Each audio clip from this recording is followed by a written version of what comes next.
Ayan guys, good morning. Pupuntahan natin ng sentro ng Ambagyo ngayon. Kasi dito na ako mga guys. Hanggang dito lang kami ang nakaraan eh. Nabahagang buntot lang ang aking back ride eh. Pero ngayon guys, kahit mag-isa ko, pupuntahan natin ang Ambagyo. Ito yung pinakamahaba at pinakamatarik na pababa ng Ambagyo. Ayan guys, dito kami puminto.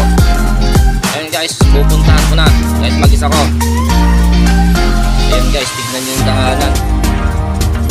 Tignan natin kung kakayanin ni Rusco.